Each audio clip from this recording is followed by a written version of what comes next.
कमल फुलवा पे आसन लगाइब, दिया ना जलाइब, पूजब लक्ष्मी माई के। कमल फुलवा पे आसन लगाइब, दिया ना जलाइब, पूजब लक्ष्मी माई के।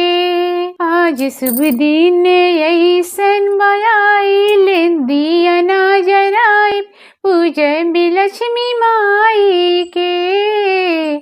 कमल फुलवा पे आसन लगाइब, दिया ना जलाइब, पूजब लक्ष्मी माई के।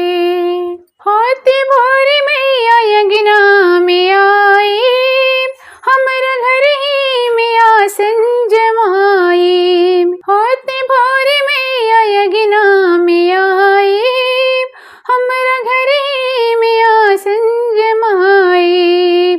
रउआ चरण में शीश झुकाइब, नेहिया लगाइब, पूजब लक्ष्मी माई के।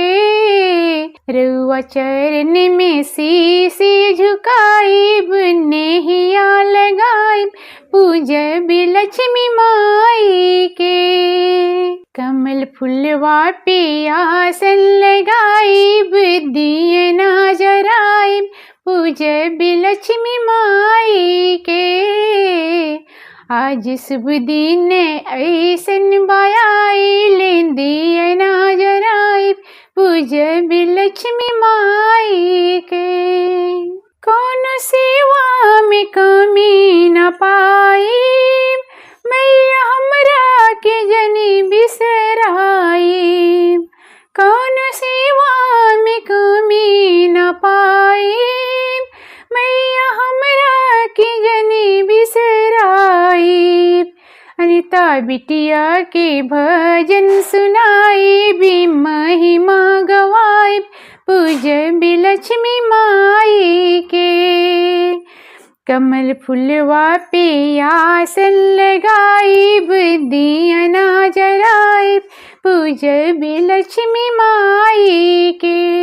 कमल फुलवा पे आसन लगाइब, दिया ना जलाइब, पूजब लक्ष्मी माई के।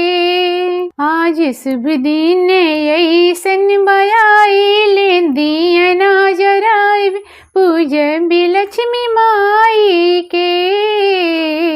आज शुभ दिन ऐसन आइल, दिया ना जलाइब, पूजब लक्ष्मी माई के।